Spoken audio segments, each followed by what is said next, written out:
Hey guys, today we're knocking out the knockout rose, although I think Midge has Reggie's attention. And the knockout roses are so cool. They require very, very little. They're disease resistant. They're hardy to zones 4 through 9. They can be pruned this time of year or in the spring, and I have always pruned mine in the fall.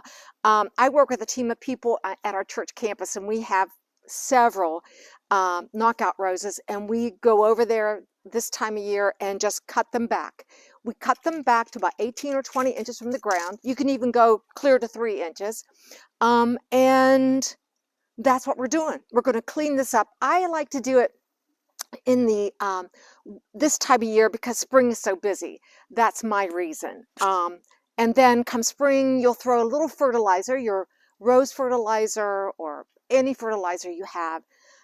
Water it in and let it bloom. And the other thing about a knockout rose, it blooms consistently. You can see there's still a few little buds on it.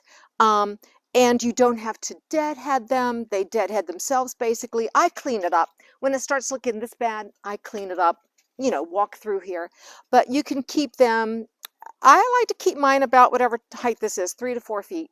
And I will cut this back, and by next spring, by May or June, when the blooms are blooming, this is going to be fantastic. So get a knockout rose, and I'll show you how we're going to knock it out. So we're going about 20 inches from the ground. So you're going to knock out the knockout I'm rose. going to knock out the knockout rose. I'm not that funny. All right. And I'm going to start with my loppers and start taking these branches off. And it looks like you're being very aggressive, and we are. But these plants can take it. Once we get the main part of the plant off, then we'll go back and clean out any of the excess that shouldn't be left on there.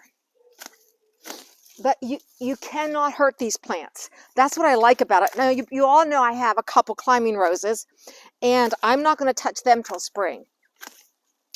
They're a little fussier. But even though I had some aphids on this year, just wash it with a hose and cleans it off.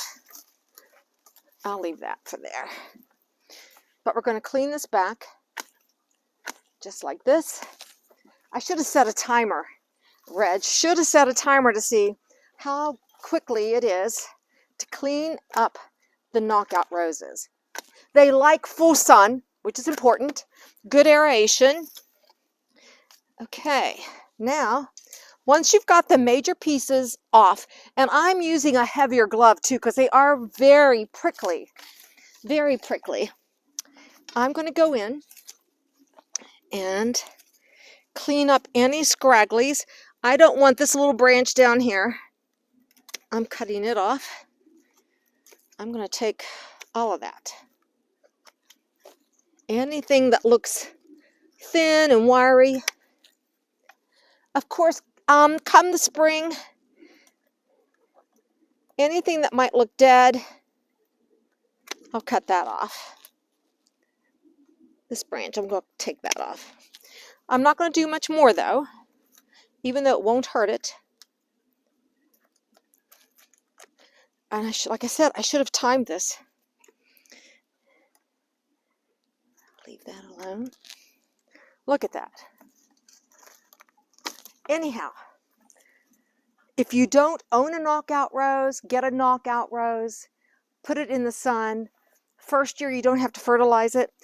Again, in the spring, I'll put down some rose tone, water it in, and you could continue to fertilize it through the summer, but you don't have to.